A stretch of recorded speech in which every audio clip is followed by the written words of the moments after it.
Alright team, tonight we're learning about India's Golden Age, or the Era of Mughal Splendor. So I have a question for you. What is the Golden Age? Well, it's a good thing you asked. It's a time period when a civilization is successful in creating great tasks and accomplishments. What kind of tasks and accomplishments, you might ask?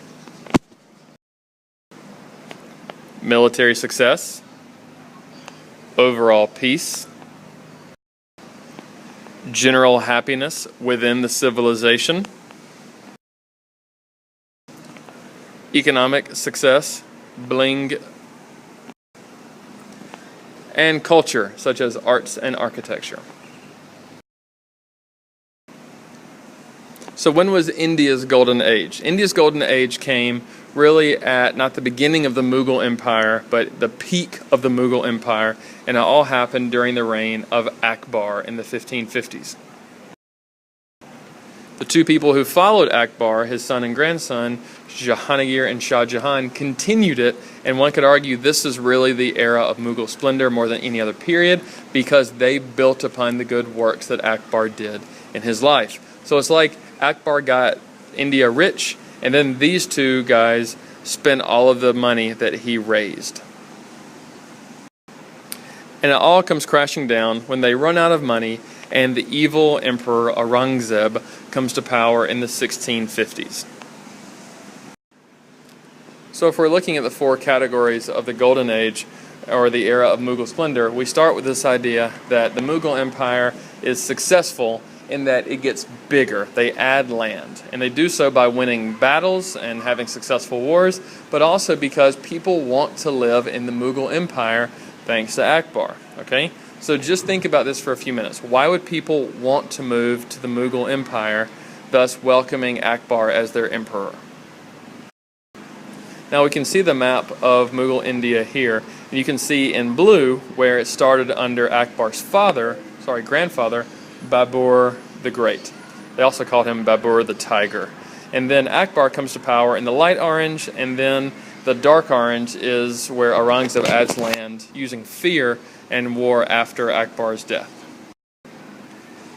Now people are generally happy under Akbar. India is a very diverse place. At this time, Indians are mostly Hindu, but there's a Muslim elite that is ruling them, and Akbar is in this Muslim elite. He is very fair to non-Muslims, including Hindus. He allows Hindus to build new temples. He allows them to work in government. He allows them to follow their own laws. They don't have to follow the Sharia law that all Muslims have to follow. So he's very, very tolerant of different religions. Also, he's fair in his policies. We'll talk about this more in a few minutes when we talk about his tax system. Now the second category of the era of Mughal splendor is how the empire made money, economic success. And as you can see with all of these words, Akbar made money in a few different ways. One, he hired tax collectors called zemindars to go out and collect money for the empire. Now, two things. The first, he allowed the tax collectors, the zemindars, to keep a certain percentage of what they made. So how could this be a good thing in terms of promoting more money to be collected? Okay, how could it be a bad thing? How could this lead to corruption? Precisely. Secondly, he had all farmers pay a third of their crop value to the government every year. This didn't matter if you were rich or poor, if you had a lot of land or very little land. Everyone owed the same percentage. And lastly, you had to pay in money form. You couldn't trade animals or trade crops or trade something that has a value. It has to be money. So literally they are making money more consistently than they ever have before. Okay, and the last category of the Golden Age was arts and architecture.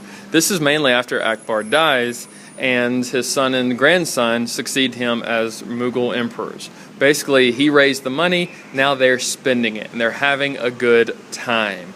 They build new buildings, they throw parties, they have festivals and parades all the time, okay? The Mughal Empire has given a word in the English language, and that word is Mughal. Mughal means the most successful person in this category. So think about what that means if the Mughal civilization basically means success. This is all because of the era of Mughal splendor and how the Mughals showed off to visitors from other places such as Europe. Oh, how is this good? How is this bad? And now we're moving on to seeing some of the buildings that they built. This is Humayun's tomb. Humayun was the father of Akbar, who was a very poor ruler, but nonetheless he gets a tomb. Look how big people are next to this tomb versus how big the tomb is itself. It looks a little bit like the Taj Mahal without the towers. And this is Akbar's tomb.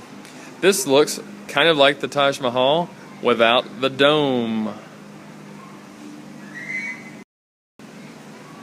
This is an Agra. This is the palace of the Mughal emperors. It's called the Red Fort. Why do you think they call it the Red Fort? Exactly, because it's red. But at night, it looks like this.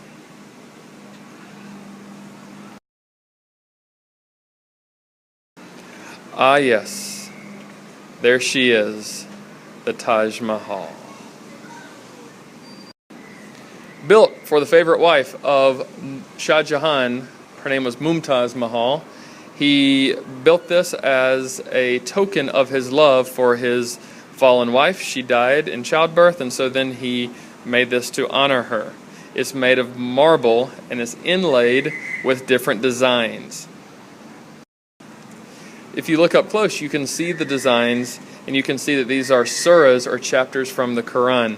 Now, most of these are about judgment and what happens at the end of your life, so it's all about living a good life so that you can go to some sort of positive afterlife. So it really is a tomb. More than anything else, it's a tomb. The symbol of it today is it's a symbol of peace.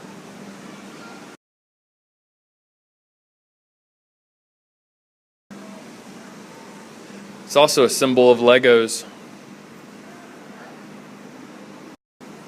So the question I have is, overall, was this era good or bad for India? Specifically, was building the Taj Mahal, spending more than 20 years building the Taj Mahal, was it good or bad for India? Okay, so that's the question you have to answer when you come to class tomorrow. That's the question we're beginning with. Thanks.